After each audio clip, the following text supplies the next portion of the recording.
de ta bonté, de ta miséricorde.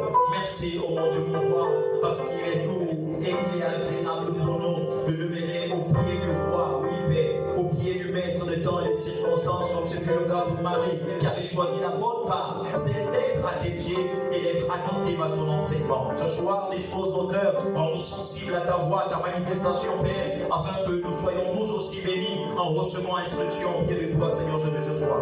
Laisse que tout ce qui est la connaissance et la sagesse humaine s'étaise et que ton esprit se révèle en nous et nous accorde la révélation de ta parole qui est l'épée éclair. Au nom de Jésus-Christ de Nazareth, ensemble nous disons Amen. Tu peux acclamer le Seigneur et nous place. Et Dieu te bénisse. Amen, amen. C'est délicat de faire la suite parce que on va voir qu'il a avec tout ce matin aussi. Alléluia. J'espère que vous avez passé une agréable journée. Soyez les bienvenus à notre culte d'enseignement. Amen, amen. Le thème est persister spirituel par la confession de la parole de Dieu. Amen, amen. Et ça, c'est tout simplement merveilleux. Mardi dernier, comme dimanche aussi au culte, lorsque nous introduisions cette pensée, nous disions que la confession de la parole de Dieu est d'abord, avant toute chose, un acte de foi. Amen, amen. Vous ne pouvez pas confesser quelque chose en quoi ou en qui vous ne croyez pas. Et dimanche, nous le rappelions qu'il est dit dans le livre des Hébreux, il nous est révélé là clairement que la Bible déclare que sans la foi, il est impossible d'être agréable à Dieu. Parce qu'il faut que celui qui s'approche de Dieu croit d'abord que Dieu existe, premièrement, et qu'ensuite il est le rémunérateur de ceux qui le cherchent. Donc, avant que de déclarer la parole de Dieu, tu dois d'abord croire que cette parole-là est esprit et vie. Tu dois croire que lorsque tu vas l'énoncer, celui qui veille sur sa parole est capable de l'accomplir. Que cette parole que tu énonces là a de l'effet. Amen, amen. Si tu ne crois pas, il te sera difficile de vivre les percées par la déclaration de la parole de Dieu. Amen, amen. C'est dans cela que nous disions que la déclaration de la parole de Dieu ou la confession de la parole de Dieu, c'est le fait d'aligner nos paroles, bien nos déclarations là, sur les saintes écritures. C'est de les aligner selon, bien aimé, la révélation que nous avons de la parole de Dieu ou selon la promesse sur laquelle nous nous appuyons afin de voir une transformation pour le permettre à cette parole-là de se concrétiser et même mieux de se matérialiser en nous. Amen, amen. Amen. Dimanche, on a vu 3 points lors de la prédication. Je disais, premièrement, dans le premier point, il était question. Pour ceux qui étaient là dimanche, on a dit que le premier 1 c'était quoi? On était tous dimanche au culte par rapport à la transformation de la parole de Dieu. Ça permet de voir si on suit ou pas. Pas maman merde. Premier point, on a dit quoi au premier point? Oui, papa, Herman. Pardon. Confesser. Le premier point, c'était pas confesser. Là, c'est le deuxième point. Importance du langage. Pardon? Importance du langage. Dans l'importance du langage, j'ai dit 1. Oui, mon père. C'est que nous écoutons de l'extérieur. C'est que nous recevons les messages des enseignements. Identifier. J'ai parlé d'identifier. Parce que l'importance du langage, c'était dans l'enseignement de mardi dernier. Je parle de dimanche. Il dit 1, il y avait identifié la promesse. J'ai expliqué en quoi consiste identifier la promesse. Je disais qu'identifier la promesse, c'est chercher un verset qui correspond à votre situation. Amen, amen. C'est ça. C'est par là qu'on veut démarrer. Que mardi, souvenez-vous, on a essayé de toucher les points des comment on appelle ça, les armes offensives et défensives. C'est pourquoi je veux commencer par ce premier point-là. Parce que dimanche, tu vas en profondeur, je ne fais qu'énoncer. Pour vous dire que, en m'appuyant sur le livre de Josué 1:8, on avait vu le mardi, on nous demande, on lit les écrits, que nous devons méditer sur le livre de la loi jour et nuit, car le succès et la victoire nous est garanti. Amen, amen.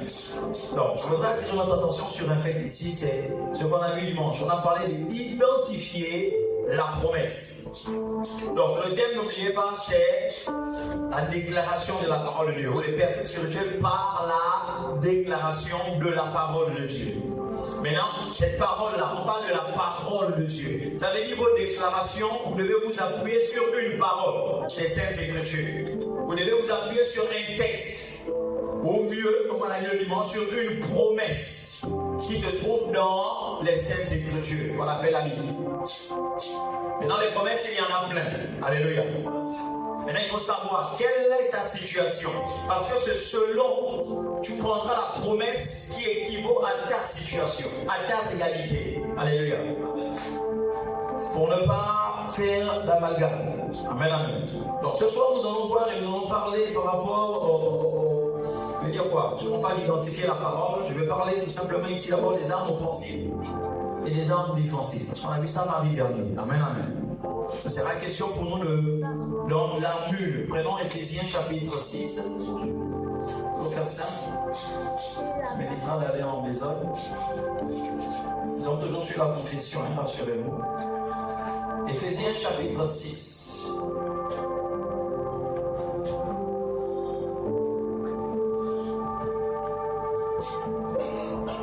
Je vais faire la lecture. Éphésiens chapitre 6, on va lire à partir du verset 10, jusqu'au verset 18. Ça, jusqu'à là, je pense que c'est le plus important pour nous. Il est dit au verset 10 ici: au reste, fortifiez-vous dans le Seigneur et par sa force toute puissante. Amen, amen. On nous demande ici de nous fortifier dans le Seigneur. Maintenant, je suis en train de parler ici par rapport à identifier la promesse ou une promesse qui équivaut à ta situation. Je dis premièrement, nous voulons parler des armes offensives et des armes défensives. Pourquoi? Je vais lire la suite. On dit au verset 12 que revêtez-vous de toutes les armes de Dieu afin de pouvoir tenir ferme dans les mauvais jours, ou bien afin de pouvoir tenir ferme contre les ruses du diable. Alléluia. L'objectif de cette armure qu'on nous donne, c'est de tenir ferme contre les ruses du diable, contre ses attaques, contre tout ce qui planifiera contre nous. On dit au verset 12: car nous n'avons pas à lutter contre la chair et le sang, mais contre les dominations, contre les autorités, contre les princes de ce monde de ténèbres, contre les esprits méchants dans les lieux célestes. C'est pourquoi, verset 13, c'est pourquoi prenez toutes les armes de Dieu afin de pouvoir tenir dans le mauvais jour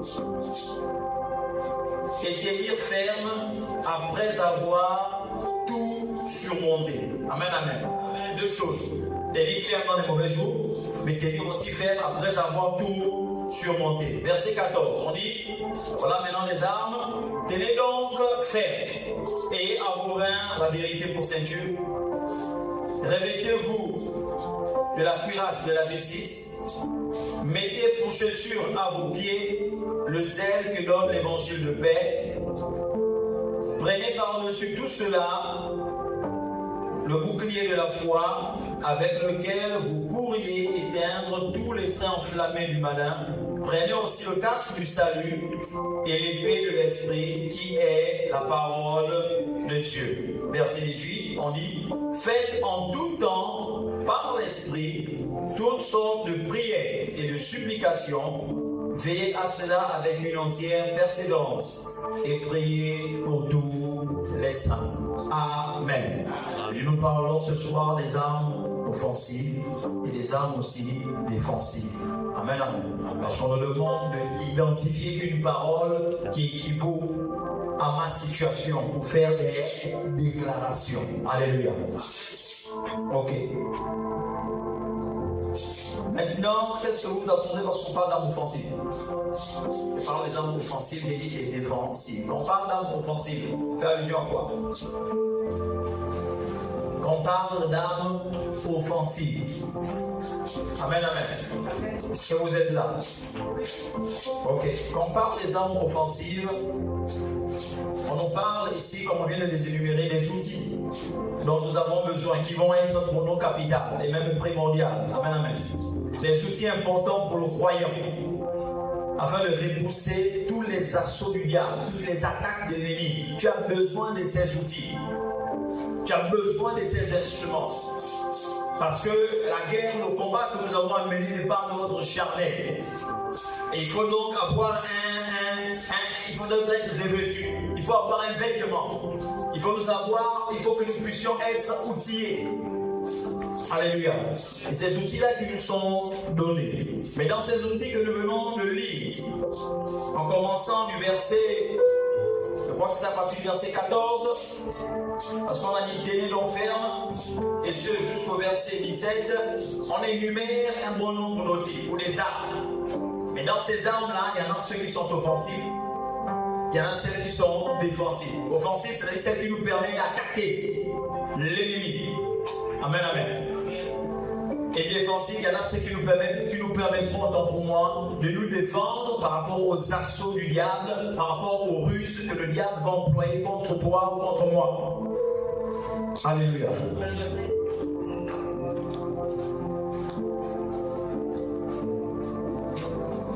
Maintenant, sur la base du texte que nous venons de lire, je ne vais pas vous poser des questions, mais on va préparer l'enseignement. Vous remarquerez que si vous avez bien fait la lecture, il y a combien des armes qui sont énumérées? Vous pouvez les compter ensemble? 3. Après l'avoir dit. Je crois que tu as dit 3. J'ai dit 3 armes. 3. Je suis à partir du verset 14 là-bas. On va les compter ensemble. Éphésiens 6, à partir du verset 14, il dit tenez donc ferme. Première arme, ayez à vos reins la vérité pour ceinture. Donc, première arme, la ceinture de vérité. Ça fait une arme. Ensuite, on dit revêtez-vous de la cuirasse et de la justice. Ça fait 2. Ouais. Peut-être à dire 3. Verset 15, on dit mettez pour chaussure à vos pieds le zèle que donne l'évangile de paix. C'est la 3e. Ensuite, prenez par-dessus tout cela le bouclier de la foi. Ça fait 4. Avec lequel vous pourriez éteindre tous les trains enflammés du malin. Prenez aussi le casque du salut. Le casque, ça fait combien? 5. Ensuite, l'épée de l'esprit. Ça fait combien? 6. L'épée de l'esprit qui est la parole de Dieu. Amen, amen. Ça nous fait 6 armes. Question, il y en a-t-il une autre ou bien il y en a plus? Non, ça va, je viens me dire, il y en a. Si oui, montrez-moi. Ça va, Laurent, il n'y a pas. On en a 6. Il y a 6 au total. Merci, maman. Il y a la 7e arme, c'est la prière. On a lu jusqu'au verset 18, mais nous dit, on ne peut pas. C'est pourquoi il dit au verset 18, faites en tout temps, par l'esprit, toutes sortes de subtilement glissées là, parmi les armes. C'est très évident. C'est une clé très importante. Ce n'est pas l'armure du combat, mais ça accompagne, ça va avec. N'oubliez pas, on a commencé par lire plus haut. On a commencé la lecture au verset 10. On dit ici au verset 10 que au reste, frères, fortifiez-vous dans le Seigneur. Par sa force toute puissance. On demande de se fortifier. Amen, amen. Et on dit au verset 10. Revêtez-vous de toutes les armes de Dieu afin de pouvoir tenir ferme contre les ruses du diable. Car nous n'avons pas à lutter contre la chair et le sang. C'est là que je voulais arriver. On vous dit que vous n'avez pas à lutter contre la chair et le sang. Mais contre, on les énumère. Contre quoi? Voilà, on commence contre la chair et le sang, mais contre les dominations. Après domination, autorité. On les énumère. Tout ça, c'est en esprit. C'est pas physique. Donc, tout ce qui concerne l'esprit, comprenez que la clé dans la première que vous devez toucher, c'est la prière. Donc, c'est pour simplement pour vous dire que la prière, c'est une arme. Elle fait partie de l'armure du combattant. Amen, amen. Maintenant, dans ces 7 armes-là, il est question d'identifier quelles sont ceux qu'on utilise comme étant armes offensives pour attaquer l'ennemi et quelles sont celles qui sont des armes défensives pour nous permettre de nous défendre face aux attaques. Quand on parle d'armes défensives, c'est ce qui te protège par rapport aux assauts de l'ennemi, ces flèches, tout ce qu'il pourra envoyer contre toi, ça doit te défendre, te protéger. Ça on parle de armes défensives. Je n'ai rien envoyé, mais au moins je peux me couvrir et me protéger. Dans les 7, nous avons 2 armes qui nous servent à attaquer l'ennemi. Et il y en a 5 qui nous permettent de nous défendre. Alléluia. Et ce qui est bien, c'est que l'apôtre Paul, du moins par ses écrits ici aux Éphésiens, a voulu mettre les armes offensives à la fin. Vous trouverez les armes offensives à partir du verset 17, quelque chose à prendre, du verset 16 et 17.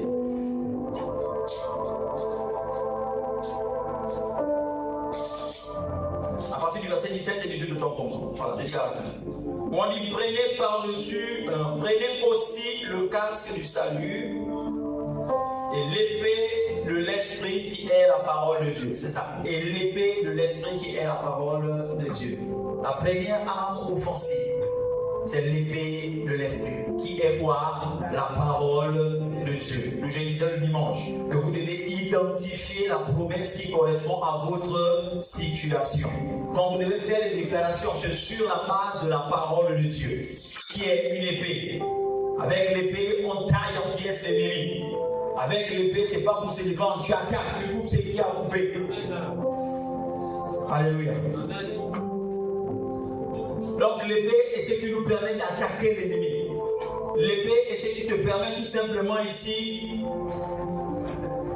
de pouvoir lancer une offensive contre tout ce que le diable a peut-être pu planifier contre toi ou voudrait faire pour te faire du mal. Amen, amen. Amen.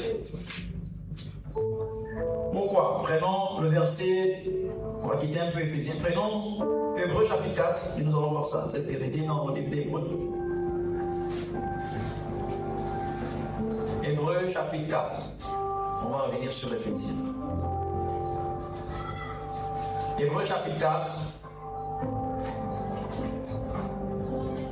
permettez que je lise le verset 17 à verset 12. Hébreux 4, verset 12, il dit ceci. Car la parole de Dieu est vivante et efficace, plus tranchante qu'une épée quelconque, à deux tranchants, pénétrant jusqu'à partager l'âme et l'esprit, jointure et moelle, et elle juge les sentiments et les pensées du cœur. Amen, amen. Amen. On dit la parole de Dieu, elle est efficace. Pourquoi il faut la proclamer? Parce qu'elle est esprit et vie, nous dit Hébreu. Elle est tellement efficace que lorsque toi, c'est pourquoi on doit proclamer. On doit faire des déclarations sur nous-mêmes, sur toi-même, sur tes enfants, sur tes affaires. N'attends pas que quelqu'un vienne décider sur ta vie ou sur ta destinée. C'est à toi qu'il revient. Mais en ayant la connaissance que cette parole-là, elle est esprit et en elle il y a la vie. Amen. Amen, amen. Amen. Donc je dois me l'approprier et commencer à faire des déclarations. C'est une arme offensive. Alléluia. N'attends pas d'être dans une situation délicate pour commencer à faire des déclarations. C'est ce que je suis en train de vouloir te faire comprendre. Commence, même si tout semble aller bien dans ta vie. Vu que Dieu veut être au centre de tout ce qui nous concerne, nous sommes ses fils. Il veut prendre toute la place en nous, pas seulement la première place, mais toute la place. Ça voudrait dire tout simplement que bien aimé en cette année de percée spirituelle, et dans ce mois où nous devons faire la confession, la déclaration de la parole de Dieu, prends ce soin, bien aimé, de proclamer la grandeur, la fidélité de Dieu dans toutes tes entreprises, dans ce qui t'appartient. Prends le soin en méditant la parole, de prendre une promesse et déclarer la parole qui est esprit et vie, afin qu'elle vienne changer une situation dans ta vie. Alléluia. Amen. Confesse la parole. La Bible nous révèle que Jésus lui-même a utilisé cette arme qui est offensive, la parole de Dieu. Devant quoi? Le diable. Après avoir jeûné 40 jours et 40 nuits, on dit le diable s'est présenté à lui et il a commencé à venir lui faire quoi? Des propositions. Donc en d'autres termes, il est venu tenter Jésus. Face à la tentation, Jésus a répondu par la parole. Alléluia. Donc ce n'est pas seulement quand je suis malade que je dois déclarer. Même quand tu es tenté, tu es assis pour toi. Revenons à l'exemple qu'on a vu le dimanche. Il y a des choses que tu sais que là j'ai des faiblesses, j'ai des manquements. Je n'arrive pas à abandonner tel péché là. Et pendant que toi tu es en train de prier, vous dites Seigneur, donne-moi la force de ne plus tomber dans ce péché mignon, dans cette faiblesse. Le diable va venir te tenter. Pas par des amis, généralement, beaucoup d'entre nous se sentent toujours gênés. Même ceux qui ne t'ont jamais invité au restaurant vont venir t'inviter. Amen. Et allons manger, allons prendre un pot. Alléluia. C'est là, dans cette tentation, que tu dois apprendre à faire aussi des déclarations. On n'attend pas d'être malade. On ne dit pas que les déclarations, c'est seulement quand on est malade. C'est seulement quand on voit l'accident arriver. Alors tu commences à déclarer. Non. On parle offensif. C'est toi qui montes sur le front.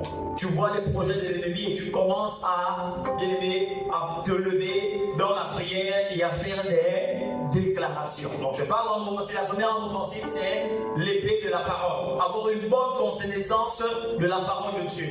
Quand on parle de l'épée de l'esprit, n'oubliez pas qu'il y a aussi le livre de Josué 1, verset 8. On nous dit quoi? Médite ce livre de la loi jour et nuit. Ça veut dire que tu ne peux pas faire des déclarations à partir de l'instant où la parole n'est pas aussi assise au-dedans de toi, parce que tu dois t'approprier les promesses de Dieu. Ça veut dire que tu dois avoir le temps de méditer. Comment vas-tu connaître que ça c'est une promesse si tu ne lis pas la parole? Alléluia. Il faut non seulement lire, mais aussi méditer. La méditation, c'est le temps où on prend cette période-là de s'asseoir et de questionner le Seigneur, de ramener la parole de l'enlever du contexte où elle était et le mettre au contexte actuel par rapport à toi, pour que ton Dieu dans ta vie aussi s'élève. Alléluia. Tu peux avoir des promesses, comme c'était le cas pour Joseph, mais quand même être attaqué par l'ennemi. Tu peux avoir de bonnes visions, comme ce fut le cas pour Joseph, mais passer par des moments difficiles. Tu peux être dans un puits, tu peux être en prison, tu peux être esclave quelque part, mais pourtant tu as la promesse de Dieu sur toi. Apprends à faire des déclarations. Amen, amen. Ne te contente pas des visions, ne te contente pas de on a dit. Apprends à faire des déclarations, mais appuyer sur la parole de Dieu, qui est une épée. On y est sépare, moelle et jointure. Amen, amen. Déclare la parole. Amen, amen. Revenons à notre texte.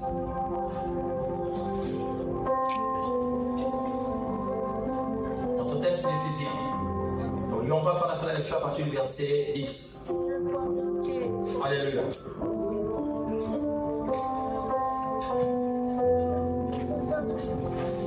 On nous a dit que premièrement l'objectif de la déclaration c'était pourquoi? Selon quand on lit le texte d'Éphésiens 6, du verset 10 avant que d'aller au verset 14. Il y a des choses que vous devez garder en mémoire et avoir en considération. On dit la première chose c'est pour vous fortifier. On dit au reste, fortifiez-vous dans le Seigneur par sa force de toute puissance. La parole de Dieu te donnera la force que tu n'as pas. C'est pourquoi on demande de nous fortifier. Donc d'aller t'appliquer dans la parole. Elle a une force toute puissante pour te permettre de relever la tête. Pour te permettre de faire face à l'adversité devant toi. Il y a une force à l'intérieur. C'est pourquoi nous devons la méditer. C'est pourquoi nous devons prendre le temps de toujours consulter le Seigneur, de regarder ce qu'il dit de toi, les promesses qui sont les tiennes. Mets la parole de Dieu à la place qu'il faut d'abord dans ta vie. Et c'est sur la base de cela que tu pourras faire ainsi des déclarations. Il y a la force dans la parole de Dieu. Ça veut dire que si tu manques de force, tu manques de rigueur, la parole de Dieu peut te fortifier. Amen. Amen, amen. Amen. Vous voyez qu'il n'est pas question d'abord de maladie, de sorcellerie, de démons. Même la force. Depuis le moment où tu sens que tu es fatigué, la force se trouve dans la parole. Prends le temps de méditer et de faire des déclarations. Alléluia. On en dit ensuite que c'est la vérité de toutes les armes, on avait déjà vu. Le verset 13, on dit c'est pourquoi prenez toutes les armes de Dieu afin de pouvoir résister dans le mauvais jour. Il y a des mauvais jours. Durant la journée, tu peux avoir des bons moments et des mauvaises périodes. Lorsque la mauvaise période arrivera, on te demande toi de prendre déjà les devants. L'objectif de méditer la parole, de plonger ses regards dans la parole, c'est pour me préparer. Lorsque le mauvais jour va arriver, la mauvaise période, au moins je suis déjà équipé. Amen, amen. On dit pour résister lorsque le mauvais jour viendra, mais aussi, il ne s'arrête pas sur le mauvais jour, on dit de pouvoir résister dans le mauvais jour et tenir ferme après avoir tout surmonté. Donc le Seigneur s'attend que pendant le mauvais jour, tu sois capable de surmonter toute l'adversité, toute les situations qui viendront devant toi. C'est-à-dire, il n'y a pas de raison à voir que moi j'ai chuté ou je me suis assis ou les mots que nous jouons là, je suis tombé parce que, non. Le Seigneur nous dit, après avoir tout surmonté, va tenir ferme. Donc, si tu as pris le temps de te remplir de la parole de Dieu par ces déclarations, l'objectif c'est de t'amener à résister au diable, de tenir ferme, de ne pas te laisser ébranler par l'ennemi. Tu dois être à même de tenir ferme. Alléluia. Donc, si tu ne tiens pas ferme, n'abuse pas que sur le Seigneur, parce que Dieu t'a donné l'outil, il y a la parole. Amen, amen. N'attends pas que le diable t'accuse. Commence à te remplir de cette parole. Commence à faire des déclarations. Tu te sens faible. Fais des déclarations. Parce que la Bible déclare que c'est dans tes faiblesses que Dieu se glorifie. Fais des déclarations. Seigneur, fortifie-moi. Tu as dit que le faible dit je suis fort. Alors je déclare que je suis fort par ta parole. Parce que ton esprit est dans moi. C'est toi qui fais ces déclarations. Et pendant que tu le fais, n'oubliez pas ce qu'on a vu au préalable avant. La base de toute chose, c'est le roi. Les déclarations se font par la foi. Tu as la foi que ce que tu dis là a des effets. Amen, amen. Deuxième arme offensive. Essayez d'aller entendre. Vous avez des questions dans le doigt. Et si on l'avait déjà vu, la deuxième arme offensive, c'est quoi? La prière. On ne va pas encore vous expliquer la prière. On sait déjà que c'est un dialogue. Avec notre Dieu, ce n'est pas un monologue. L'objectif de la prière, c'est de rentrer en intimité, d'être toujours là dans l'intimité avec notre amoureux, avec notre époux. La Bible déclare que l'Église est l'ennemi et l'épouse de Christ. Donc, entre époux et épouse, il doit y avoir des temps d'intimité. Des temps où on arrive à oublier tout ce qui se passe à l'extérieur et parler un peu de notre amour, de notre relation. N'oubliez jamais que la vie de Christ est toujours, la vie en Christ a toujours été comparée à celle d'un couple parce que Jésus est l'époux et l'Église est l'épouse. Ça veut dire à chaque fois est toujours en image cette vision, cette pensée d'un couple, d'un homme et d'une femme amoureux. Pas d'un homme et d'une femme en colère, non, amoureux. Parce que Jésus est venu prendre ta place et la mienne, c'est d'abord par amour. Il n'y avait pas un intérêt, c'est par amour. De la Genèse à l'Apocalypse, on nous révèle l'amour de Dieu envers la création que nous sommes, l'amour de Jésus envers nous, les hommes, créés à l'image et selon sa ressemblance. Alléluia. C'est par amour qu'il a donné sa vie. C'est par amour qu'il nous a confié le Saint-Esprit. C'est par amour qu'il a dit aux disciples, je vais vous préparer une place. C'est par amour. Donc même notre service dans le Seigneur serait peut-être par amour. C'est pas à cause d'un salaire. C'est par amour. Tout ce que nous faisons dans l'église doit être par amour. Ça veut dire quoi? La prière, c'est par amour. Lire la parole, tu dois le faire par amour. Parce que tu veux être d'abord un avec ton Dieu. Ton époux. Tu es l'église de Jésus. Amen, amen. Tu es d'abord voir cette relation-là avec lui, cette communion avec lui. Et il faut ce temps d'intimité. Il n'y a pas quelqu'un qui est amoureux et qui ne passe pas du temps avec la personne ou bien auprès de la personne avec laquelle il y a des sentiments. C'est pas possible. Tous ceux qui sont mariés ou même fiancés ici le savent. Et même ceux qui sont en voie de l'être. Parce que dès l'instant, on a posé les regards sur une seule. Pour les frères, le seul désir, c'est de passer beaucoup plus de temps à ses côtés. Surtout plus quand ils sont dans les moments où on est en train, je ne vais pas parler d'observation, où tu es en train de courtiser la sœur. Et que les fiançailles ont été faites. On est toujours en train de parler d'amour, d'amour. Le problème, généralement, ça vient après toutes ces étapes-là. Mais sinon, au début, c'est toujours merveilleux. On ne voit pas les défauts des uns et des autres. Il n'y a personne. Amen, amen. Même si tu n'es pas encore marié, tu as été un jour heureux. Il y a un jour que quelqu'un t'a fait des avances et que tu étais là, un petit gars, tu as dit, oh, vraiment, c'était toi la princesse. Il faut t'appeler dans n'importe quelle heure, tu étais toujours disposé et disponible. Mais par contre, tu m'énerves, hein. Toi seulement beaucoup, tu as parlé, c'est bon, on accroche l'eau un peu. Tu n'avais pas dit ça. Tu étais disponible. Comme regarde le premier jour où tu avais accepté le Seigneur, la première fois quand tu es venu à l'église, la joie qui était dans ton cœur, quand tu as donné ta vie à Christ, tu étais tellement fier de marcher avec la Bible. Tu ne connaissais pas toute la Bible, mais tu étais content. Tu étais chrétien. Tu ne connaissais pas encore que non, Hérodiade va t'attaquer. Tout ça, tu t'en foutais. Tu étais contente. Tu venais venais d'accepter le Seigneur. La parole était encore fraîche dans le bois. Pire, quand tu es passé par les eaux du baptême, tu étais très zélé. Mais regarde aujourd'hui, où est passé ce zèle? Parce que comme je l'ai dit, le problème, c'est pas le début. C'est qu'il y a toujours une période où ça change. Même dans la vie de couple, au début, on est amoureux. On va se marier les premiers mois pour le mariage, là, c'est bon, c'est limpide, comme dit l'adage du monde. Tout nouveau, tout beau. Sans la coule douce, on veut manger ensemble, dormir ensemble. Il n'y a pas de problème. Même si le vent fort, je l'aime comme ça, excellent, vraiment, ça me crème, vraiment, c'est merveilleux. Après, il y a toujours une période, après 3 mois de mariage, 4 ou 5, combien de temps là? On commence maintenant à ne plus regarder l'amour. On commence maintenant à regarder les défauts. Elle est trop exigeante. On lui aussi, il met un peu peine. On va lui donner un peu avant. Il ne donne plus, c'est plus comme avant. On voit maintenant les défauts. On ne regarde plus à l'amour. C'est comme ça qu'on est entré ici. On vient par amour. Au lieu de continuer dans cet amour-là, on regarde maintenant les défauts. Mais depuis que moi je suis à l'église, Seigneur, tu ne fais bien dans ma vie. Pourquoi la porte là, tu n'ouvres pas? Est-ce que tu étais venu pour qu'il ouvre les portes? Ou bien c'était par amour? Alors je suis depuis que je donne les livres, là, rien ne change dans ma vie. Est-ce que tu étais venu dire que Seigneur, je donne les livres pour que ça change? Ou bien c'était par amour? Livre offrande, je l'ai dit, on le fait par amour.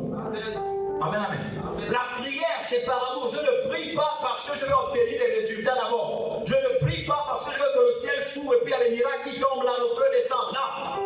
Je prie, c'est d'abord par amour. C'est l'amour. Amen, amen. Je ne veux pas être seul. Je sais quand il est là, tout va bien. Alors j'ai besoin qu'il soit à mes côtés. Alléluia. Regarde aujourd'hui ta manière de servir le Seigneur, ta manière de travailler dans l'église. Est-ce que l'amour de Dieu est toujours là? Est-ce que le zèle pour la prière est toujours là? Est-ce que tu es toujours dans ta même détermination? Ou bien tu as commencé à avoir des défauts dans la vie des frères, avoir des défauts dans la vie des sœurs, avoir des défauts même chez les responsables, et même mieux, chez les pasteurs. Amen, amen. Il y en a même qui ont tué les défauts dans l'église où ils sont. L'église là, il n'y a pas d'amour. C'est toujours ça pour quelqu'un veut parler de l'église. L'église là, je m'appelle, il n'y a pas d'amour. Le département là, il n'y a pas d'amour. On ne se soutient pas. On ne fait pas ci, on ne fait pas ça. Alors je vais sortir du département. Après la conduction du département, il voudrait sortir de l'église. Parce que moi, moi toujours dit, il n'y a pas d'amour. Il n'y a pas dans l'église là, on n'aime pas les gens. C'est maintenant dans l'église là, alors que tu es avec nous. C'est toujours ça. Amen, amen. On est là, c'est par amour.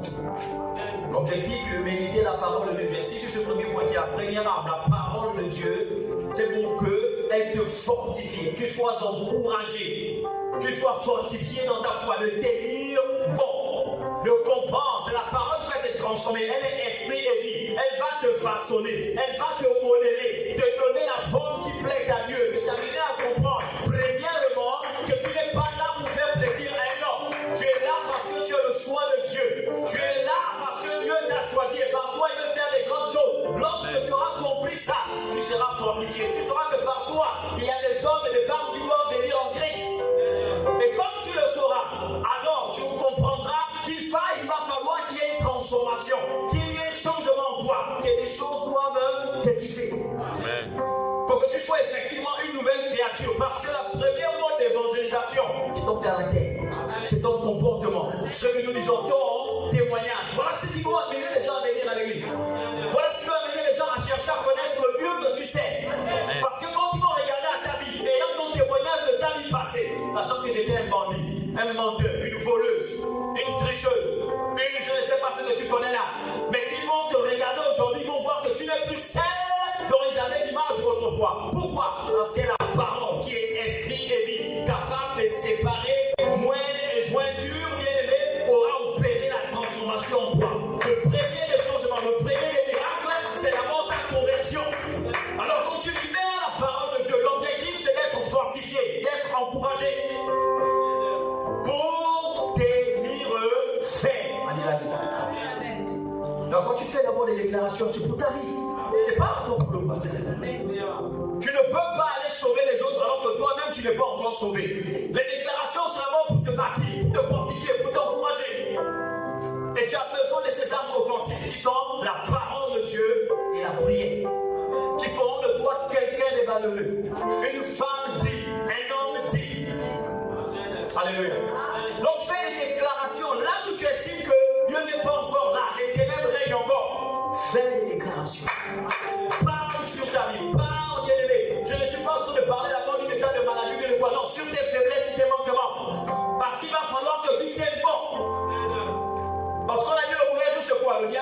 été tenté. Comme il a tenté Jésus dans le désert. On dit après avoir jeûné, Jésus rencontre qui? Le diable qui vient le tenter. Mais le diable ne vient pas tenter dans le sort, il te présentera toujours tes faiblesses. Parce qu'il sait comment faire goûter quelqu'un. Amen, amen. S'il sait que toi tu as toujours le penchant auprès des hommes, même si tu es dans Christ, tu chantes bien, il passera par cette faiblesse. Il amènera devant toi un gars élégant, éloquent, qui sait parler. Parce qu'il sait que toi, tu as toujours été attiré par les belles paroles. Alors il apportera un flatteur comme la femme du Congo et du Bénin, qui viendra te couvrir des fables et des paroles belles, tellement belles, que tu vas pas pouvoir résister. Parce que quand le monde dit ça, c'est fini, tout à l'heure est tombé. Il ne fallait pas qu'il parle comme ça. Amen, amen. Le diable, c'est un bon parleur.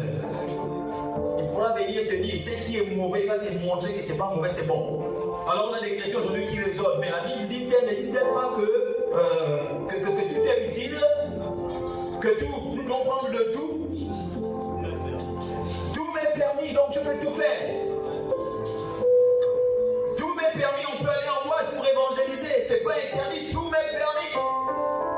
Moi je ne vais pas en boîte pour prouver, je viens pour évangéliser. Il y a des chrétiens qui vous sortent ça. Et il va en boîte pour évangéliser, il va faire un repérage dans le plan et il va détecter des brebis qui peuvent venir dimanche à l'église. Mais il va oublier le fait que le diable sait que toi, dans le monde, tu étais un grand danseur. Tu n'avais aucun morceau qui te résistait. C'est le jour que tu vas dans la boîte au bar, là, tu vas balancer le son là. Et voilà, maintenant toi qui es venu évangéliser, tu t'es fait évangéliser. Tu es tellement faible, tu n'as pas voulu travailler sur tes faiblesses. Mettre Dieu, que Seigneur, voici mes faiblesses, remplis-moi d'abord, fortifie-moi. Non. Mais c'est toi qui aimes répondre aux invitations, on va t'inviter au mariage. Et au mariage, c'est dans le bien côté de la table, on va te mettre. Le diable est tellement intelligent, je vais permettre qu'on te mette à côté du bar. Le son qu'on va bombarder là, sur le son que tu aimes, tu me dis là, quand j'étais là, le mois avant. Le pied sur la table, là, encore avant. Et voilà qui est en train de partir. C'est encore plus dangereux pour ceux qui lèvent les coudes. Parce que c'est là où tu as pris la décision. Le Seigneur sait. Depuis la chambre à la maison, tu as décidé, c'est Dieu n'a pas dit, je suis de voir plus tôt, c'est fini. Vois-le au ciel. Le diable, une indication. Tu as invité au mariage à la table, l'heure à la table. Dans les mariages, il y a toujours le vin sur la table. Te voilà, tu es maintenant là, tu commences à parler en brille de gros, tu vas nommer, tu dis que moi je suis là. Et il suffit d'aller laisser celui-là pour te dire non, monsieur, tu sais, la Bible dit ne vous énivrez pas. On n'a pas dit de ne pas boire, on a dit de ne pas vous énivrer. Donc, même tu peux te livrer forcément un verre, faire plaisir à ceux qui t'ont invité pour le mariage. Et puis tu es aussi là-bas, oui, c'est vrai, je ne me livre pas. Mais ça va commencer par un verre. Quand tu vas prendre un verre, il va le goût, ça va être pétillant dans la bouche. Ça commence par un. Et puis il dit non, on commence, on est là deux, tu es parti deux. Toi, après c'est fini. C'est fini, le mariage c'est déjà toi. Tu ne reconnais plus les gens. Le mariage c'est déjà toi. La soeur qui est souvent calme à l'église là, non, et monsieur la dame, c'est fini. Vous ne pouvez plus la reconnaître. Amen, amen. Pour que le diable t'arrive, il connaît tes faiblesses. Alléluia. Tu as du mal à résister à l'argent. Tu as envie de prier pour le Seigneur, moi je ne veux plus avoir la main bananeuse. Il va toujours permettre que les sacs viennent devant toi. Amen, amen. Pour qu'on va voir si tu vas résister. La Bible dit le but c'est de résister au diable. Dans le mauvais jour, c'est ça le mauvais jour, quand tu seras devant les bleus, devant la tentation. Maintenant, quand tu veux jouer un petit peu au lieu là, pour les frères, c'est les petits que non, moi j'ai terminé déjà avec la fin qu'on appelle la publicité. Moi j'ai fini avec ça. Moi je suis un classique aujourd'hui, c'est bon, ouais. Tu vas te rendre compte qu'il y a des soeurs qui savent aussi faire. Parce que pour toi, dans ta compréhension, c'est l'homme qui va aller vers la femme. Et bien tu vas trouver une femme kamikaze. Petit, bien là. Hein? Tu es donné, moi, sérieux, pour de vrai. Viens te voir. Et puis c'est elle qui te fait les choses que les hommes font. Je ne sais pas dans les mots de téléphone. Je te dis quand tu sors au restaurant. Et puis le diable te dit que waouh, regarde, c'est pas moi, tu n'as pas provoqué. C'est elle-même qui est venue se livrer totalement. Comme le cantique, je l'ai dit totalement. Et puis tu vas dire, oh, monsieur Garfou, c'était l'onction là qu'on parle là. On dit l'onction active. Et puis tu vas te laisser emporter. Vous dites que non, même là, le pasteur peut comprendre, c'est pas moi qui ai péché. Non, là, c'est elle-même qui est venue. Je lui ai bien fait, Seigneur. Le diable dit il fait ça parce qu'il connaît tes faiblesses. Amen. Amen, amen. Amen. Donc, il faut comprendre que la première objectif, la parole de Dieu, quand tu vas faire des déclarations, c'est d'abord par rapport à ta vie. Face aussi les situations des faiblesses, des manquements. Avant de monter maintenant dans ce qu'on a énuméré plus haut. C'est pourquoi il faut que tu associes aux déclarations l'autre clé, la prière. Il faut que tu pries. Pour que ce que tu déclares là, effectivement, il y ait de l'effet dans ta vie, qu'il y ait une transformation, qu'il y ait un changement. C'est pas que tu fais des déclarations, tu es la même personne. Tous les jours, tu fais des déclarations à partir de 4 h du matin. Tu déranges même les voisins. Mais bizarrement, à 7 h, tu vois, il commence à faire la bagarre dans le quartier. Tu as déclaré quoi? Tu fais des déclarations tous les matins. Mais à ton lieu de travail, on sait que c'est toi le réveil. Tu es irrespectueuse. Mais tu pleures la promotion. Tu ne respectes pas. Tu viens en retard. Amen, amen. Comme je peux l'enlacer l'inverse. Arrêtez cette expression.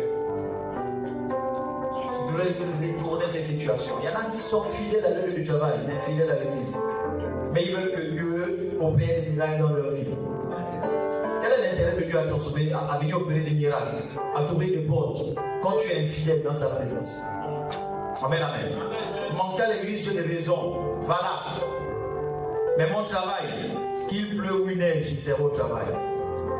Il y en a quand ils sont fatigués, ils vont au travail, malgré la fatigue. Je n'ai pas encore vu quelqu'un qui a son chef, moi je ne suis pas venu, je suis fatigué, moi je voulais me déposer pour aller me reposer. Déjà vu un enseignant, il vient pas enseigner comme avec. L'enseignant vient en classe, il vient je veux pas vous enseigner, je suis fatigué. Vraiment là, je suis fatigué, j'ai mal au dos, vraiment, je ne suis pas bien reposé, donc les enfants, c'est vous, vous me regardez seulement. Il n'y a personne qui fait ça. Je suis pas à l'église. Aujourd'hui, là, je suis fatigué, je n'ai pas envie d'aller à l'église. Ou bien s'il fait les voix de l'église, ça soit, il ne veut pas acclamer, il ne veut pas danser, il ne veut pas louer, il est fatigué. D'ailleurs, depuis que se rend compte qu'il est fatigué. Non, tu dois t'élever dans les mauvais jours. Dans le mauvais jour là, c'est le dépôt de la parole qui était en toi, qui doit maintenant se manifester. Lorsque l'ennemi va se lever. Le mauvais jour, c'est quand le diable essaiera de venir t'attaquer. Lorsqu'il va décider maintenant de se lever, tu dois avoir en toi suffisamment de dépôt pour commencer à puiser à l'intérieur et faire des déclarations. Alléluia. C'est pourquoi je pouvais dire, regarde tranquillement, qu'il est aussi écrit. Amen, amen. Alléluia. Donc, arme offensive, la parole de Dieu, il faut la lire, la méditer. Être rempli de son amour, de comprendre la réaction d'amour que tu dois avoir. C'est par amour que tu dois lire, prier, faire tout ce qu'il faut. C'est par amour que tu dois accepter que le Saint-Esprit te brise. Et après, il y a la prière. Tu dois être capable de prier, d'accepter de te laisser façonner. Amen, amen. Maintenant, l'autre catégorie que j'aime, c'est la catégorie aussi des armes défensives. Parce que ça, c'est important. Alléluia. Comme on le dit, c'est celle qui nous permet de résister face au diable, les armes défensives. Ça te permet de résister. Peu importe ce que le diable veut faire, ça te permet de résister. Quand il enverra des flèches, ça te permet de résister. Amen, amen. L'une des armes défensives que nous employons généralement, c'est de pouvoir déclarer qu'il est écrit qu'ils me feront la guerre. Mais ils ne me vaincront pas. Amen, amen. Donc il y a besoin. Mais on ne réalise généralement pas ça. C'est facile de déclarer qu'il est écrit, Seigneur, dans ta parole. Ils me feront la guerre, mais ils ne me vaincront pas. Quand tu dis ils me feront la guerre, là, c'est. L'ennemi peut passer par les situations pour te faire la guerre. Tu dis ils ne te vaincront pas. Tu es sûr qu'ils ne te vaincront pas. Parce que quand le diable va se manifester, il ne va pas venir avec les corps. Le diable peut passer par quelqu'un que tu aimes bien pour te persécuter, pour aller faire du commérage sur toi. Mais tu dis bien, ils ne me vaincront pas. Et quand tu t'énerves, tu es vaincu. On vient de dire que, oh, maman est avec toi. Pourtant, on a dit que non, mais voilà, toi, tu es en boîte de nuit. Ah bon, hein? Qui dit ça? Oh, c'est maman belle. Voilà, toi, maintenant, dans le cœur. Maman bête. Attends un peu. Oh. Mais tu as déclaré, ils me feront la guerre. C'est ça la guerre qu'on a en train de te faire. Et tu as ajouté, ils ne me vaincront pas. Tu es déjà vaincu parce que la colère, la réaction, c'est la colère. Et pourtant, on a le droit de te critiquer. C'est facile d'envoyer la parole et dire que, oh, Seigneur, on que sur les arbres qui portent du fruit. D'accord. Quand vous jetez les pieds au manguier là, qui porte ces mangues-là, et c'est que le manguier ramasse des cailloux aussi, puis vous la seule chose qu'il vous donne, c'est son fruit. Amen, amen. Et qu'il appuie le manguier, il veut qu'il le mangue là, il va dessus, la langue va tomber, la langue va devenir, moi je le donne sur le manguier. Jamais tu vas prendre le fruit, le manguier là, il ne va pas se plaindre. Mais les chrétiens, on aime se plaindre. Ton Dieu va te faire la vie. Il va passer par les membres de ta famille. On va dire, toi, tu n'es plus dans la famille. On va te parler mal. On va même te dire, même pas pour certains, sors. Tu vas voir qu'on ne te considère pas. Tu vas te sentir comme piétiné, humilié. Quelle va être ta réaction? C'est là où tu t'attends. Ils me feront la guerre, mais ils ne me verront pas. Ils vont t'aider parce que tu vas les lâcher. Alors qu'on a dit que les armes défensives sont là pour nous défendre. Amen, amen. Qui veut me dire que c'est la première arme défensive? Bien lu, c'est un ordre. Donne-moi une arme défensive, papa et maman. Le bouclier de la foi. Pardon? Le bouclier de la foi. Voilà, le bouclier de la foi, ça c'est même très bien vu. Ça dit peu importe les projectiles, le bouclier de la foi. C'est là, on lance caillou, tu mets, ça fait. On lance flèche. Même si c'est épais que l'ennemi aussi emploie, tu as le bouclier, tu bloques, c'est court. Vous devez être capable de bloquer. Amen, amen. Parce qu'on a dit plus haut, nous n'avons pas à lutter contre la chair et le sang. Ça veut dire ne réagis pas selon la chair. Selon la chair, c'est que toi tu m'as embêté aujourd'hui, on va faire la bagarre. Ça, c'est la chair. Oh, la soeur, elle ne me connaît pas quand j'étais dans mon avant. On va la faire 5 minutes. Pas un Christ, jamais d'abord le christianisme, on met ça à côté, puis on gère l'affaire. Charnellement. Il n'y a pas de ça, on n'a pas lutté contre la chair et le sang. Amen, amen. Tu pourras, mon chef peut m'insulter au boulot. Il reste mon chef. Je me dois de toujours avoir de l'obéissance et de la soumission à l'égard de mon supérieur. Parce que la Bible me le dit, que lorsque le chef il est nul, tu dois toujours l'aider. Amen, amen. C'est mon chef. Alléluia. Amen, amen. Donc, comme arme défensive, on a l'impression, comme disait le frère Herman, mais bon, on va pas dire comme disait le frère Herman. On va aller sur la parole de Dieu, tout simplement, qu'on a lu tout à l'heure, pour voir les armes défensives. On dit, tenez donc faire, ayez en vos reins la vérité pour ceinture. La première des armes défensives, c'est avoir la vérité. Pas ta vérité, la vérité qui vient de la parole de Dieu. C'est ce qu'on vous rappelle tout le temps. Que bien aimé, tu peux vivre la réalité. Ce qui se passe dans ta vie, ce qui se passe dans ta famille, ce qui se passe dans ton corps, c'est une réalité. La réalité, c'est quoi? C'est qu'actuellement tu es malade, c'est réel. C'est un fait qui est là, mais ce n'est pas la vérité. La Bible dit que tu dois avoir la vérité à tes reins. C'est ça qui doit soutenir. Mais cette vérité-là, elle est dans la parole de Dieu. Qu'est-ce que Dieu a dit de toi? Amen, amen. C'est pourquoi Bartimée, lorsqu'il a écouté que Jésus passait, pouvait crier sur la base de la vérité qu'il avait comme information. Que le Messie, quand il viendra, il est de la lignée de David et il aura la capacité de faire en sorte que les lépreux seront purifiés, les paralytiques marcheront, les aveugles recouvreront la vue, les sourds entendront, il ressuscitera des morts. Il avait cette information que c'est qui est dit du Messie, descendant de David. Voilà pourquoi lui, quand il a crié, il a dit fils de David. Et Jésus s'est arrêté. Parce qu'il a dit voilà quelqu'un qui me connaît. Il n'a pas dit prophète ou homme de Dieu, fils de David. Amen, amen. Et Jésus s'est arrêté et a fait ce que vous connaissez.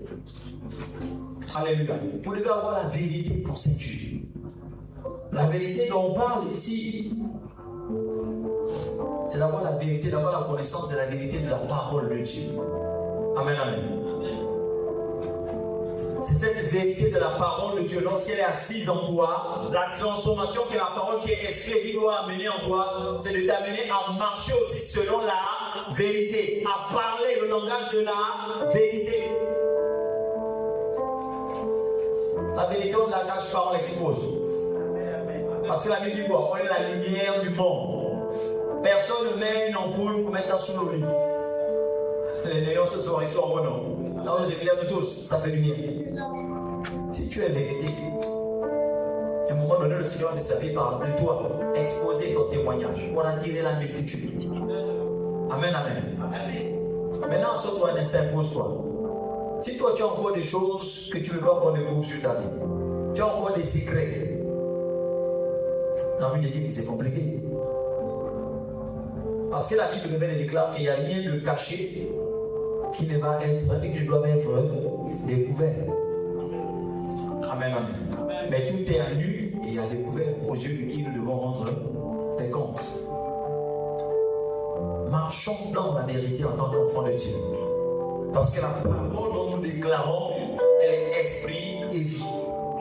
Ne fais pas en sorte que tu déclares une vérité, mais toi-même tu te tiens dans la fausseté. C'est le problème qu'on a aujourd'hui à l'église. On a des Bibles, on est même mieux enseignés, mais beaucoup décident de ne pas marcher selon la vérité, de marcher selon leur raisonnement, selon les informations qu'ils ont du monde, mais pas selon la vérité des Écritures. Amen, amen. Je ne vais pas continuer sur les autres armes. Je vais m'arrêter seulement sur la première des armes qu'on a vue là. La vérité pour ceinture. Que fait la ceinture lorsqu'on met ça pour nous les hommes? Ça soutient nos vêtements. Ça nous soutient, ça dans notre vêtement, il ne tombe pas. Même pour les femmes, tu as mis jupe. Si la jupe ne tient pas au rein, tu mets ceinture. On est d'accord? On est tous d'accord que si on enlève la ceinture, il y a un scandale qui se produit, non? C'est tout. Donc la vérité est là pour soutenir ta vie, ta foi. C'est pas de dire que tu es chrétien de nom. En vérité, ta vie là c'est compliqué, tu es dans le flou. Tu aimes faire les choses en cachette. Nous devons apprendre à marcher dans la vérité. Alléluia. La vérité signifie que tu peux apprendre à respecter ton frère à ta gauche, ta soeur à ta droite, à respecter ton père, ta mère. Amen. C'est ça la vérité. C'est de tout faire pour être quelqu'un qui est un modèle, qui est une lumière, qui est une référence. Or, à l'église, on a beaucoup de bénis oui. Des gens qui disent Amen, Alléluia. Mais quand tu regardes la vie et ce qu'ils font, ils sont loin de la vérité. Il n'y a plus Amen, Alléluia. La vérité, c'est que le Seigneur nous dit que si nous l'aimons, on est bien dans la fin d'amour. Quel est le premier commandement? Tu aimeras le Seigneur ton Dieu de tout ton cœur, de toute ton âme. C'est ça, non? Toute ta pensée ou ta force.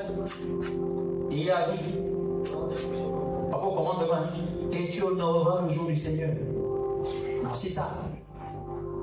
Même si je suis là depuis 200 ans et tu aimeras aussi ton prochain comme toi-même. Dans les 10 commandements, il y a 10 qui sont pour plaider en faveur de Dieu. Et 5 autres, autant que dans les 10, il y a 5 pour Dieu, il y a 5 pour les hommes. Alléluia. Si on reste seulement dans cette affaire de vérité là, Dieu te dit que l'alliance qu'il a avec toi et moi, c'est que nous devons honorer son jour. On n'est plus comme l'ancienne alliance où on avait le sabbat. Non, Dieu te dit que l'alliance maintenant que nous avons, c'est-à-dire que par rapport à l'ancienne alliance, ceux qui célébraient le sabbat, c'était quoi? Un jour qu'ils réservaient pour le Seigneur, 6 jours qu'ils avaient pour leurs occupations.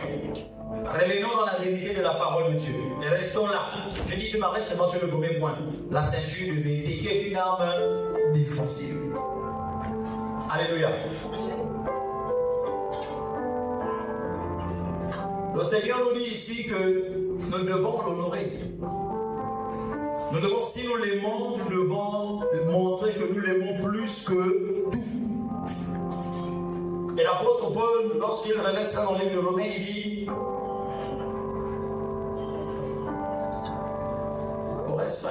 chapitre 12, nous devons être transformés par notre intelligence, mais nous devons offrir aussi nos corps comme un sacrifice vivant, saint et agréable, et j'aime mieux qu'on termine, ce qui sera de notre part un culte raisonnable. Or, dans le culte, il y a des services qui se manifestent, qu'on identifie. Comment on fait le dimanche là? On a le temps de modération, louange, il y a la parole, il y a les offrandes. Pour rendre grâce, non, mais c'est fini, non. Dieu dit que si nous disons que nous lui appartenons, Les gens savent que tu lui appartiens totalement, que nous lui appartenons totalement. Tout ce qui est à nous doit être aussi à lui. Rien que cette vérité-là. Est-ce que tout ce qui est à toi, là, tu es sûr que ça appartient à lui? Tout ce que tu dis que c'est à toi, il veut avoir aussi le contrôle de ça. Donc ça doit aussi lui appartenir. Parce que tu es un intendant. On est au moins d'accord que ta vie ne t'appartient pas, non? Est-ce qu'on est d'accord? On me dit oui pour dire oui. Est-ce que ça au moins vous êtes conscient de ça? Les autres. Si vous allez dans le pasteur, on nous a posé à dire oui. Est-ce que vous êtes conscient que le souffle de vie là, c'est pas sous votre contrôle? Personne ne programme que. Bon, déjà vous ne savez même pas quand vous dormez. C'est pas vous qui me dites, vous ne savez pas où vous allez. C'est Dieu qui nous fait grâce et puis on se relève le matin. Amen, amen. Si tu es conscient déjà de cette vérité, c'est une manière que Dieu nous enseigne de faire comprendre que si la vie, ton souffle que tu respires là, ne t'appartient pas à toi, le corps que tu as là, comme ce que j'ai là, ne t'appartient même pas. Parce qu'il dit c'est son temps. On est aussi encore conscient de ça, non? Donc toi tu fais le malin, mais il dit ton corps là, c'est sa maison. Et il te dit tout simplement, ce qu'il attend de toi dans la vérité, c'est que tu lui permets d'être dans sa maison, dans l'intimité, qu'on appelle la prière, la lecture, parce que le Saint-Esprit doit venir dans sa maison. Mais même ça, tu ne peux pas prier. Et puis tu es dans la vérité. C'est pas ton corps, c'est sa maison. Le propriétaire de la maison veut venir dans la maison, toi tu n'y es pas, nous on parle pas. C'est comme vous avez un watch, imaginez un peu ça. Tu as construit ta maison, tu as mis gagné un watch.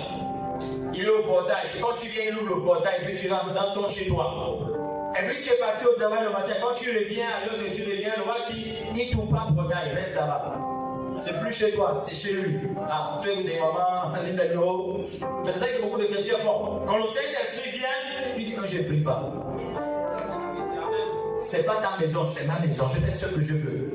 Quand l'Esprit te met à cœur le matin, que prie, rends grâce pour le souffle de vie. Je suis pressé, quand je suis en train de jouer au boulot là, tu te lèves, tu brosses les dents, tu fais tout, tu es pressé, c'est le travail. C'est pas la volonté de Dieu. Mais tu dis que tu es dans la vérité. Dieu te dit que c'est. Il veut prendre le contrôle de tout. Ce qui est à toi est à lui.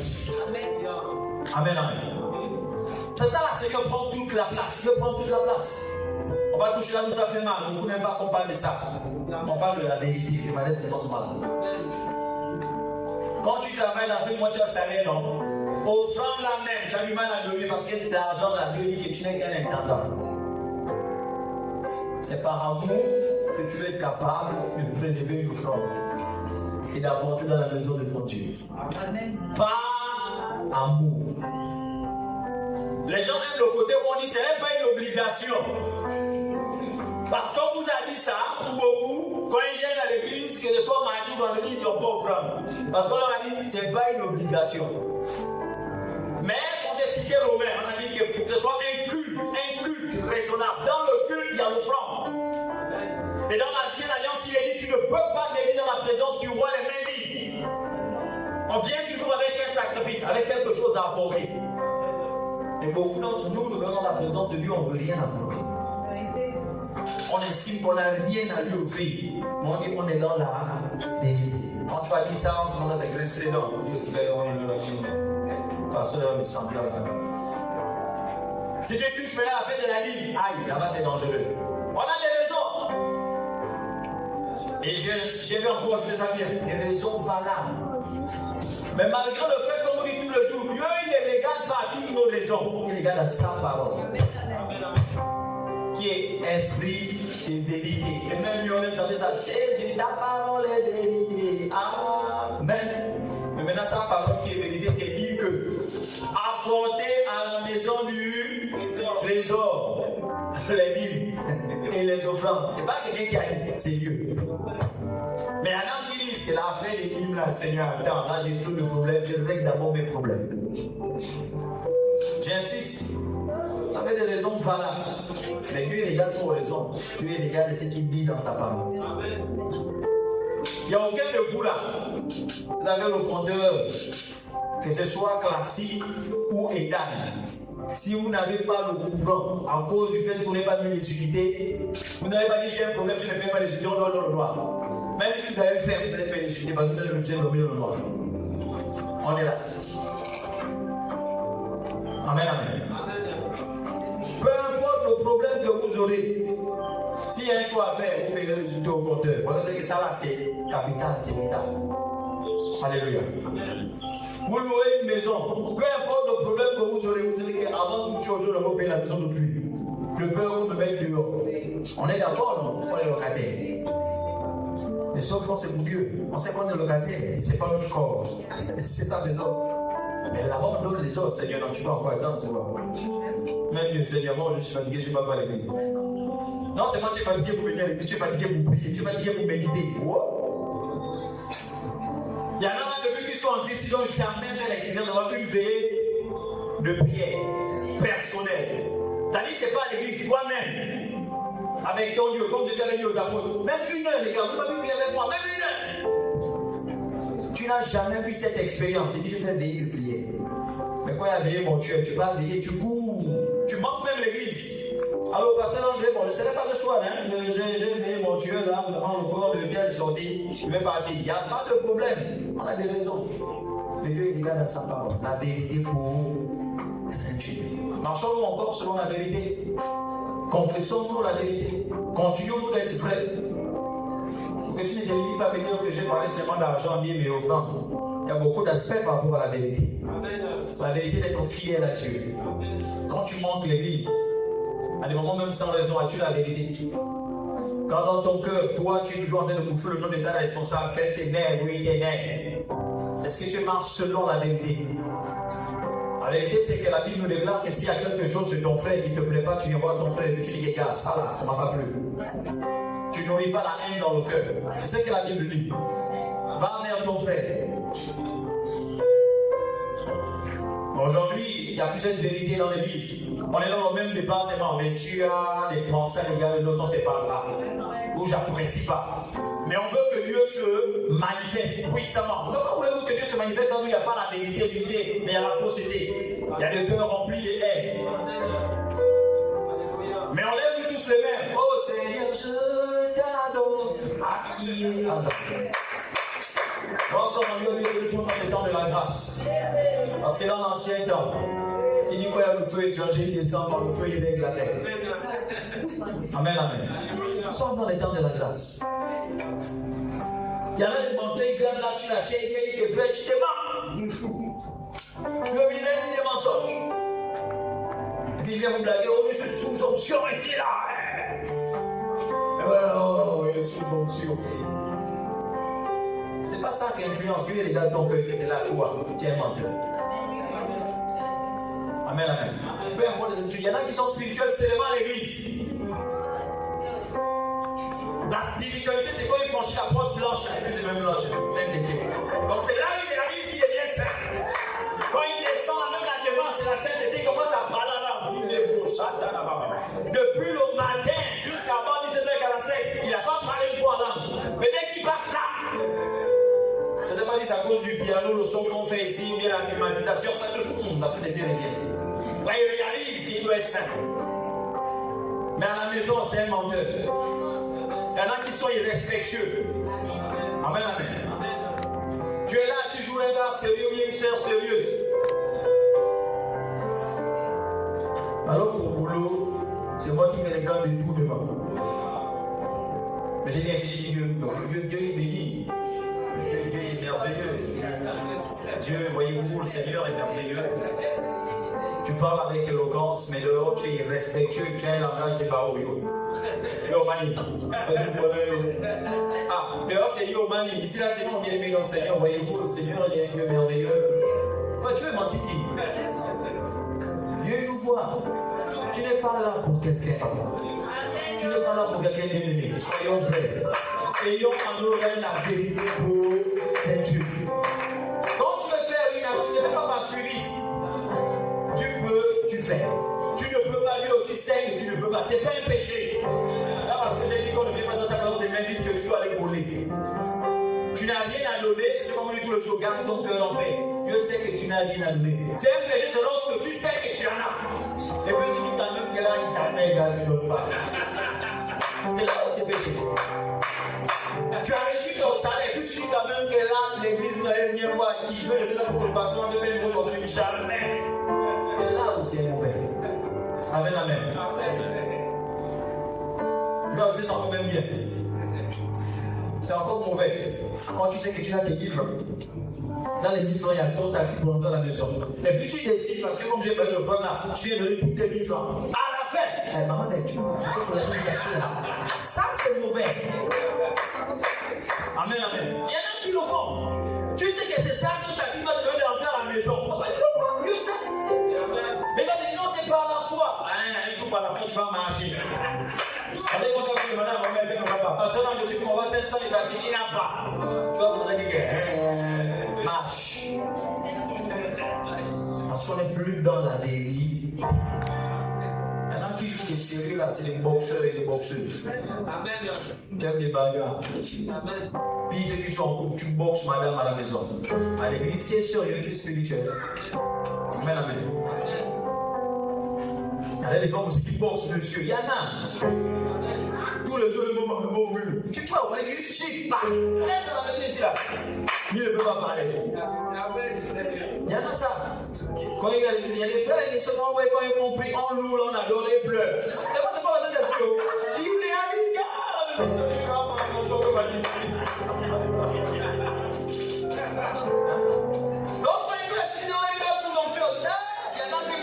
Effectivement, il y en a d'autres qui réalisent que maman, je vais pas dire la maison.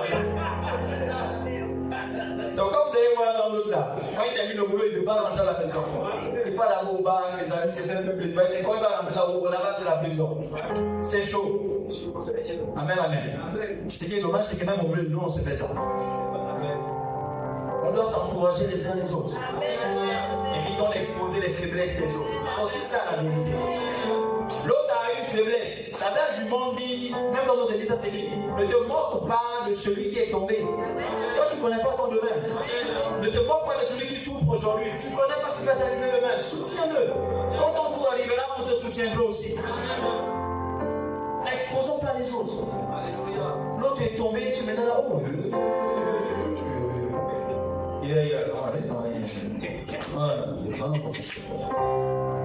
On n'encourage pas ça, ça peut arriver. C'est que le Seigneur veut, l'amour aimerait que nous nous soutenons les uns les autres. Nous nous encourageons les uns les autres. Mais il faut aussi accepter qu'on te soutienne. Le soutien, c'est de venir te dire que frère, arrête un peu d'aller au bar toi aussi. C'est pas qu'on va venir te dire que non, il est contre moi, il me persécute. Donc, tu ne persécutes pas, c'est une vérité. Tu veux grandir en Christ, arrête un peu d'aller au bar. Frère, arrête de faire le l'OPK 27, toutes ces initiations, tu mets mieux, tu vas voir les gangas, laver le corps, arrête un peu ça. Tu vas t'émerder. Parce qu'on t'aura dit quand même la vérité. Non, c'est aussi accepter. Te le mettre en question. Ah, comprends quand même que c'est Dieu qui t'interpelle par l'autre. Ah oui, moi aussi vraiment, je vais laver le corps, que j'arrête un peu. Ça va pas te tuer. La ceinture de vérité. Amen, amen. Disons ça va aller 19h, passer les 5 minutes. C'est bizarre, je viens toujours avec l'intention de venir pour protéger le corps et puis je ne peux pas les problèmes. Nous avons levé la main, nous avons béni et grâce. Acclame d'abord le Seigneur pour ce soir.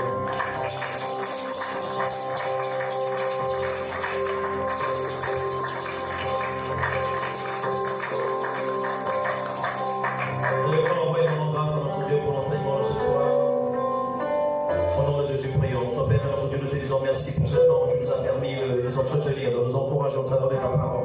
Oui, plus qu'une déclaration, oh mon Dieu, nous avons vu l'étude de l'éternel aussi, parce qu'il est question de nous approprier ta parole, d'avoir une connaissance, de nous rappeler ce qui consiste d'avoir des armes spirituelles et aussi, Seigneur Père, dans cette armure spirituelle que tu nous as donnée, quelles sont les armes offensives et quelles sont les armes défensives que nous puissions, mon Dieu, utiliser par rapport aux situations que nous faisons face chaque jour dans nos vies. Et Seigneur Père, éternel, mon Dieu, comme arme offensive, nous avons vu la capacité d'avoir ta parole avec nous, de la proclamer, d'avoir les regards plongés dans les Écritures, et de réaliser, Père, que la prière est cette arme que tu nous donnes, mon Dieu, pour terrasser les puissances ennemies, pour terrasser et anéantir toutes les planifications de l'ennemi. Mais comme arme défensive, Seigneur Père, nous nous as appris que la vérité doit être notre partage. Jésus, nous voulons te dire merci pour la vérité de ta parole, pour cet enseignement, mon Dieu, mon roi. Nous remettons, mon Dieu, notre retour entre tes saintes mains. Je te prie de bénir ton serviteur et ta ton Seigneur.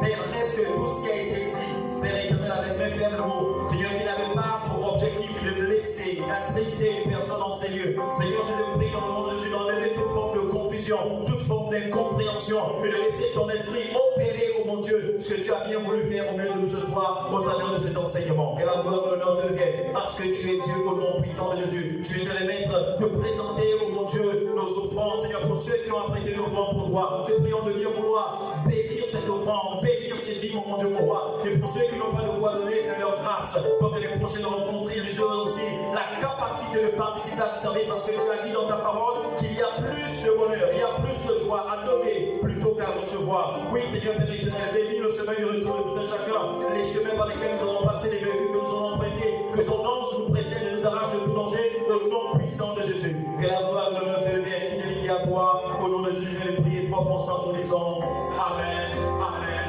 Amen. Acclame pour le Seigneur Jésus, bon retour à chacun. Si tu as une offrande, tu l'as donné, si tu n'as pas, nous avons l'habitude de le répéter, de le rappeler, garde ton cœur tout simplement ici en paix. Bonne soirée, bon retour à tous.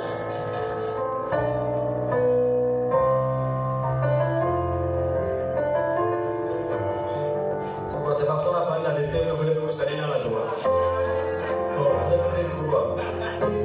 On se lève dans la joie et dans la vérité, on se salue dans le sourire, dans la paix du Seigneur. Si tu es le grand, tu es donné, si tu n'as pas,